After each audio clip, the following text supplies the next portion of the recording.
یہ نہیں توقع کر سکتے کہ پاکستان میں استحکام ہو. پاکستان میں استحکام نہیں ہوگا. آپ کو استحکام لانے کے لیے ہم سب کو ہمارے جو بنیادی حقوق ہیں، ہمارے جو سیاسی حقوق ہیں، وہ ہمیں دینا ہوں گے.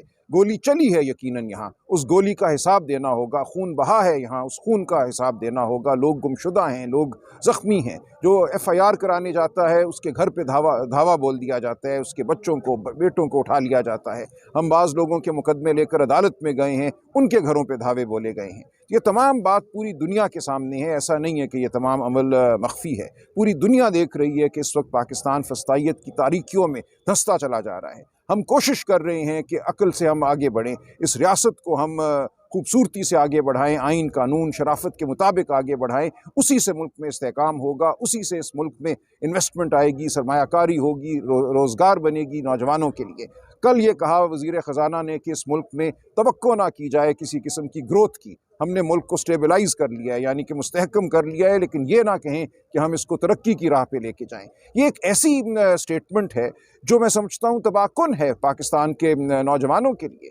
ہر سال 50 لاکھ کے قریب نوجوان داخل ہوتے ہیں مارکیٹ میں، جاب مارکیٹ میں نوکریاں ڈھونڈتے ہیں. وہ نوکری لیبر کی ہو یا وہ نوکری IT کی ہو، وہ چاہتے ہیں کہ ان کی زندگیاں آگے بڑھیں، ان کو روزگار ملے، نوکریاں پیدا ہوں. اگر ریاست اور پاکستان کی معیشت نوکریاں پیدا نہیں کرتی تو اس ملک میں ایک ایسا بھونچال آئے گا، سماجی بھونچال آئے گا، معاشی بھونچال آئے گا، جو اس سیاسی عدم استحکام کے ساتھ مل کر اس ملک کو بہت پیچھے لے جائے گا. صاحب یہ بتائیے گا کہ مذاکراتی کمیٹیوں کے تیسری نشست میں رکاوٹیں کیا ہیں، ذرا اس کی تفصیلات بتائیے گا. اور ملاقات جو نہیں ہو پا رہی اس حوالے سے آپ کی طرف سے کمزوری ہے یا کہ حکومت؟ نہیں، دیکھیں ہم نے تو بالکل یہ واضح کر دیا تھا دوسری نشست کے دوران کہ اگلی نشست تب ہوگی جب ہم عمران خان صاحب سے مل سکیں گے. پوری مذاکراتی ٹیم جو ہے ایسے ماحول میں ملے جہاں ہم کھل کر بات کر سکیں، آگے کیا لائے عمل اختیار کرنا ہے اس پہ مشاورت ہو سکے، ہدایات لے سکیں. اگر یہ نہیں ہوتا تو پھر کوئی مقصد نہیں ہے تیسری نشست کا. مذاکراتی عمل کے حوالے سے تو چلو وہ جاری ہے، لیکن ہائیسٹ فورم ہے اسپیکر کی زیر صدارت اس کمیٹی کا. PTI نے آج ایک درخواست دی اپنے وکیل کے ذریعے، ہمیں ملاقات کی اجازت دیجیے، ہم وکلاء کی ملاقات کو سسپینڈ کیا جائے، اس کے بجائے ان کو وہ موقع دے دیا جائے. آپ اتنے کمزور جگہ پہ کیوں لیگل وہ سٹینڈ لے رہے ہیں جہاں پہ ہائیسٹ فورم پہ حکومت نے یقین دہانی کرائی؟ نہیں، ہم اسپیکر صاحب سے ہم بارہا درخواست کر چکے ہیں، ایسا نہیں ہے. عمر ایوب صاحب، اسد کیسر صاحب بارہا اسپیکر صاحب سے رابطہ کر چکے ہیں، ان کو یاد دلا چکے ہیں کہ پچھلی نشست میں یہ طے ہوا تھا کہ ہماری ملاقات ہوگی. بلکہ حکومتی ارکان نے یہ کہا ایک نہیں، آپ روز ملاقات کیا کیجیے.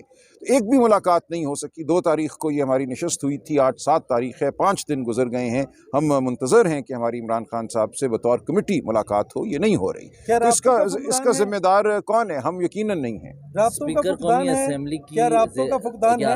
نہیں، رابطوں کا کوئی فقدان نہیں ہے. یہاں صرف ارادے اور نیت کی بات ہے.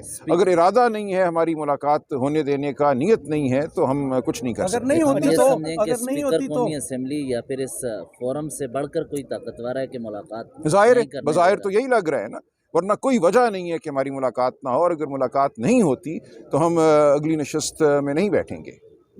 ججز نے بھی کوئی اس طرح یہ بات ایسی نہیں کی. ابھی وہ ججمنٹ کو لے کے اور شروع ہوئے ہیں. بس یہ جو بڑی بات ہے کہ یہاں ہیئرنگ شروع ہو گئی، کیونکہ یہ فوجی عدالتوں کا معاملہ جو ہے اس میں ایک بنیادی جو فلا ہے، بنیادی جس کا کوئی ان کے پاس علاج ہی نہیں ہے، وہ یہ ہے کہ سنتی جو عدالت ہے، جو افسر وہ کرنل ہو، بریگیڈیئر ہو، میجر جنرل ہو، اور اس کے ساتھ 2 اور 3 ممبرز اور ہوں، وہ اسپیشل ملٹری کورٹ ہو، وہ فیلڈ جنرل ملٹری کورٹ ہو جس میں کم از کم 5 افسر ہوتے ہیں، ہائیسٹ فورم ہے. وہ جو افسر سنتے ہیں، کیس کو سنتے ہیں، جن کے سامنے گواہ پیش ہوتے ہیں، جن کے سامنے جرا ہوتی ہے، جن کی جو خود کویسچن پٹ کر سکتے ہیں، کسی وٹنس کو وضاحت لے سکتے ہیں، وہ افسر فیصلہ نہیں دیتے. وہ افسر فیصلہ سنانے کے مجاز نہیں ہیں ملٹری کورٹ. وہ افسر ایک تجویز کرتے ہیں فیصلہ جو جاتا ہے کمانڈنٹ کے بعد، جو کمانڈنگ افسر اس یونٹ کا یا اس بٹالین کا یا اس ڈویژن کا ہو اس کے پاس جاتا ہے. اب فیلڈ جنرل کورٹ مارشل جو ہیں وہ جاتے ہیں آرمی چیف کے پاس. اب آرمی چیف نے سنا ہی نہیں ایک لفظ. یہاں آرمی چیف ہمارا ہے وہ بغیر کسی کے بات کی کسی سنے ہوئے وہ ڈیسیجن لے رہے ہیں اور گورنمنٹ ان کو نافذ کرتی جا رہی ہے ان فیصلوں کو. تو یہاں جو سب سے بڑا ڈیفیکٹ ہے وہ یہ ہے کہ آپ خود دیکھیں ٹرائل آپ نے سنا ہو ڈے ٹو ڈے 20 دن آپ اس پہ بیٹھ کے اس کی فائل پہ ایک ایک گواہ کے ڈیمینر کو دیکھا ہو کہ یہ سچا لگتا ہے برا لگتا ہے جھوٹا لگتا ہے یہ بھی کاؤنٹ کرتا ہے. اب وہ یہ جو ہے یہ الف بے پے نے کیا ہو ہیئرنگ اور فیصلہ دال کرے یہ ان میں تو بہت ہی پرابلم ہے. سر یہ جو انہوں نے اجازت دی اور فیصلے بھی سنائے اب ہیئرنگ ہو رہی تو اس کا کیا فائدہ؟ اب وہ فائدہ تو کوئی نہیں ہوا. وہ ذرا انہوں نے پریشر اپنے سے ہٹانے کے لیے اور گورنمنٹ سے ہٹانے کے لیے کم کرنے کے لیے یہ ہم نے 40 بندوں کو چھوڑ دیا.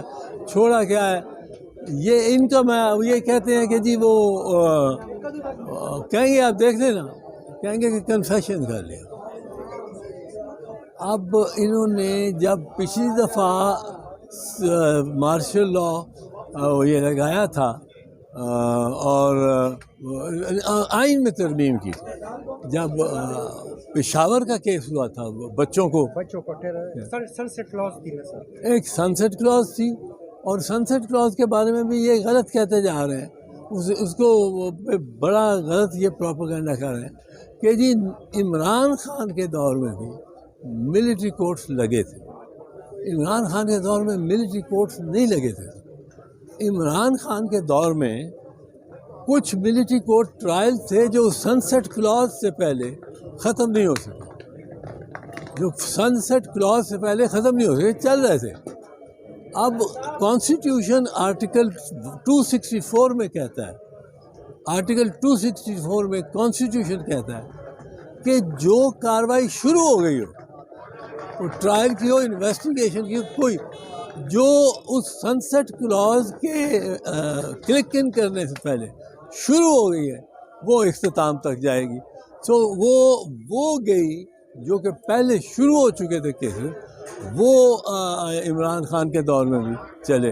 اس سے زیادہ نہیں ہوا. بیسر صاحب آج نیاز اللہ نیازی صاحب نے جو بات کی کہ صرف گلٹی لکھا گیا فیصلے میں، حالانکہ اٹارنی جنرل نے شروع میں آپ کو یاد ہو تو کہا تھا کہ تمام تر جو فیصلے ہیں اس کی تفصیلات بھی بتائی جائے گی، لیکن جو سزائیں سنائی گئی ملٹری کورٹس کی جانب سے اس میں تو صرف گلٹی لکھا گیا. یہ نیاز اللہ نیازی صاحب نے عدالت میں رقم ہو گیا. ٹھیک ہے بالکل ٹھیک ہے. اور یہ حکم عدولی ہو رہی ہے سپریم کورٹ کے فیصلے کی، اور چونکہ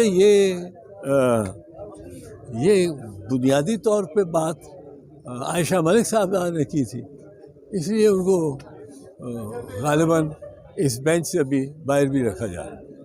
وہ سیدھے جواب دیتا تھا.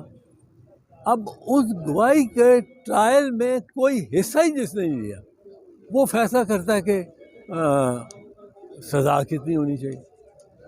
وہ یہ عدالت فوجی عدالت نہیں کرتی. فوجی عدالت سے ریکمینڈ کر دیتی ہے کہ گلٹی ہے یا ناٹ گلٹی ہے، جواز بھی نہیں دیتی کہ گلٹی اور ناٹ گلٹی کا کیا جواز، اور وہ کمانڈنگ افسر کے پاس بھیج دیتی. اور یہاں جو فیلڈ جنرل کورٹس مارشل ہوئے اس میں وہ کمانڈنگ افسر آرمی چیف ہے.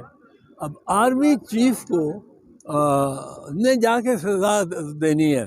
بھئی تم نے سنا ہی نہیں کہ تمہیں پتہ ہی نہیں کیا گواہی ہوئی ہے، تمہیں پتہ ہی نہیں کون سا گواہ معتبر رکھتا تھا کون سا نہیں رکھتا تھا، تم نے دیکھا ہی نہیں اور سزا تم تجویز کر رہے ہو. جتنی ریلیف مل سکے اس جو بدنما اور غلط غیر آئینی نظام ہے اتنی لینی چاہیے. لوگوں کو تھکانا ہمارا کام نہیں ہے. وہ ریلیف ملنی چاہیے، وہ ریلیف ان کا حق ہے.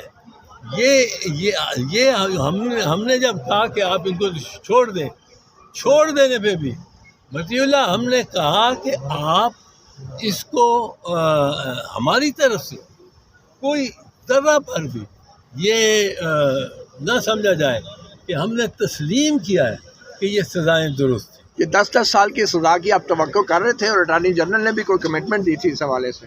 یار یہاں تو قانون ہی الٹا ہے۔ قانون الٹا ہے کہ سنتے کیس اور گواہوں کی جرا ہوتی وہ افسر ہیں جو ملٹری کورٹ میں، فرض کو 3 ہیں، کرنل، میجر اور میجر، یا 3 ہیں بریگیڈیئر، کرنل اور کرنل۔ اب وہ سنتے ہیں، سارا کیس سنتے ہیں، گواہوں کو کے بیانات ریکارڈ کرتے ہیں، ان کے سامنے جرا ہوتی ہے، اور ان افسروں نے سزا دینے کا ان کو اختیار نہیں، وہ سزا کمانڈنگ افسر دے گا۔ اب فیلڈ جنرل کورٹ مارشل میں وہ آرمی چیف ہے، آرمی چیف کا کیا کام ہے اس ٹرائل کے ساتھ؟ اس نے سنا ہی کچھ نہیں اور وہ دے گا۔ ہمارے تحفظات پورے ہیں اور عدالت نے لکھا ہے، میں نے اس میں بڑا سختی سے لکھایا تھا کہ جی ہم نہیں تسلیم کر رہے اس سزا کو۔ انہوں نے سزا دے بھی دی، سزا کاٹ بھی آیا، وہ گھر بھی چلا گیا، ہم اس کو تسلیم نہیں کرتے کہ سزا یہ فوجی عدالتوں کے جو فیصلے ہیں سپریم کورٹ میں پڑھے جانے چاہیے؟ پڑھنے کے بھی اس میں کیا بات ہے؟ فیصلہ ہے گلٹی ناٹ گلٹی، کوئی ریزن نہیں ہے؟ کوئی ریزن نہیں ہے۔ تو کیا سپریم کورٹ کو منگوانے نہیں چاہیے وہ فیصلے؟ منگوانے تو وہ عائشہ ملک صاحبہ نے کہا تھا کہ لکھوایا تھا کہ یہ دیں گے، یہ ان کو منگوانے چاہیے، کہیں گے ہم بالکل منگوانے چاہیے۔